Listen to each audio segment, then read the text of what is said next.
In my last few videos, we've talked about setting up VLANs, what VLANs look like, we've configured them on the switch, and now it's time to take the next step. What does it actually look like when you're applying it to your businesses? What does it look like out there in the field? And so what our next step is to do is to take the switch and the multiple switches we have and the configuration that we have, and we're going to set up our VLANs that we're going to see throughout the rest of this course. And so that's what I'm going to do next is we're going to configure our switches with the VLANs that we're going to see from here on out.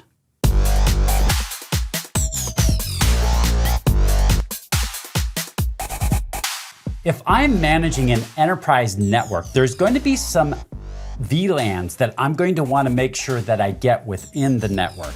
So the first one that I'm going to assign it to VLAN 2. That's the ID, VLAN 2. And I'm going to assign it to the native VLAN. Remember that the native VLAN goes across trunk lines, and it's the untagged traffic that goes across trunk lines. And we're going to take a further in-depth into that a little bit later. So we've got the native VLAN. Another one that I like to assign, that I like to put onto switches, is 5, and we're just going to call this null.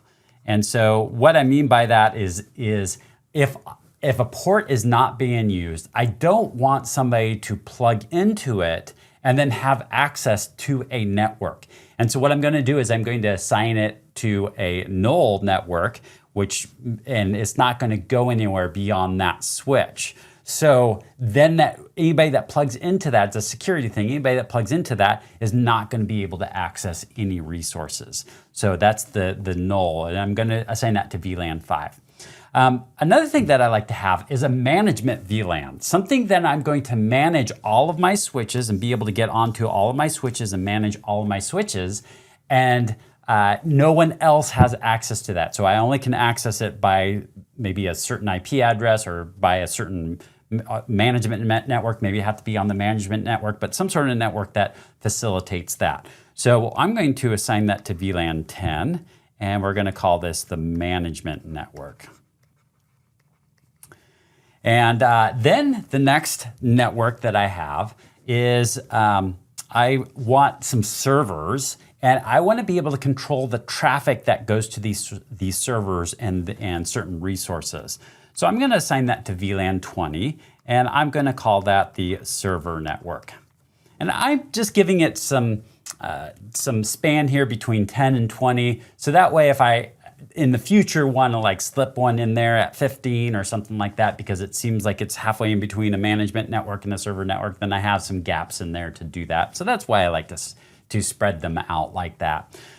So the next network that I have is the 30, which is I'm going to call this, it's exec and finances, administration. I'm just going to call it the exec network. Keep it simple. So this is going to be the part of the business that does kind of the management of everything and manages the big aspect of the business. And then let's say I have an operations department. So 40, we're going to call this ops. And the ops network are for people that are in the operations department and carrying out, creating the product and carrying out a lot of the day-to-day tasks of a business. Next, then, I'm going to do a 50, and we're going to call this sales.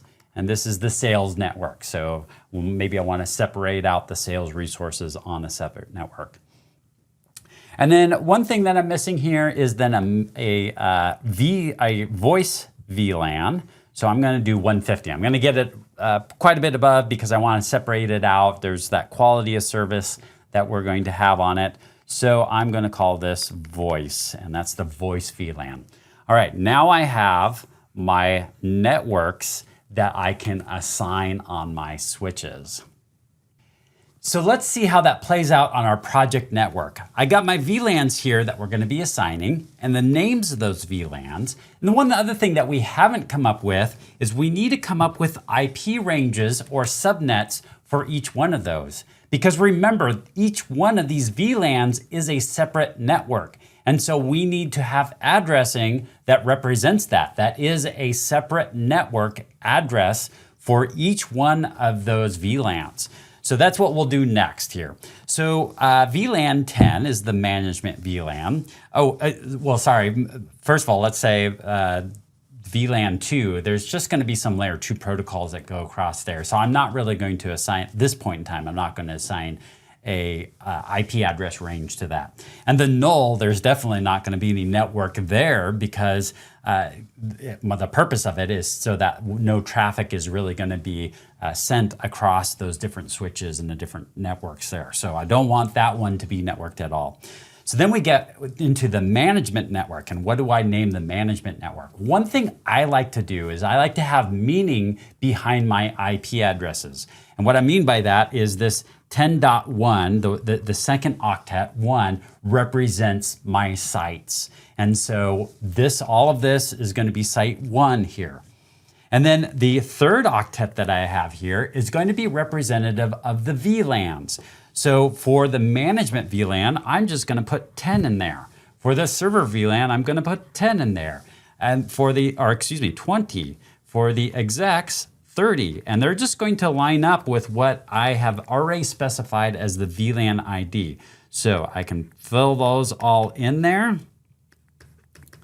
And then now I have my addressing schema. So one other reason why it's to my advantage to put in, to leave gaps between these is, let's say that one of my VLANs ends up getting a lot of different devices on it. In fact, I've had that where I've had to expand an IP range because 256 was definitely not enough IP addresses for that range. And so I had to expand that out. And so this also allows us some ability to do that within there without drastically changing too much here. So I have my different IP addresses that are in here. And the next thing I needed to do is determine, for the purposes of this class, where do I want to assign different things? Well, this is our management network, and so I'm going to put that into the management network. So this is going to be a 10.1.10.34. And then I'm going to have these switches that are on here. I'm going to have to put them in that same range as well because I want my laptop to be able to manage those networks. And at one point in time, I want to block traffic from any other network to be able to get into those switches. That's one of the points of the management network. And then I've got the demo pies over here, and I want to get them into some different networks so we can see kind of how they react and what they do. So the demo Pi one, we'll put in the same network as our demo laptop as just kind of testing, so that way we can test things out. The demo Pi 2, we could pretend that is a server, and perhaps we even add some services to it. And then we have demo Pi 3, and we'll put that in, how about we put in the execs? So we'll put that into 30. So now you can see what we've done is we've kind of spread out our resources into these different networks for our project, for demonstration, and this is going to be our network moving forward and what we're going to be utilizing moving forward throughout the rest of the course.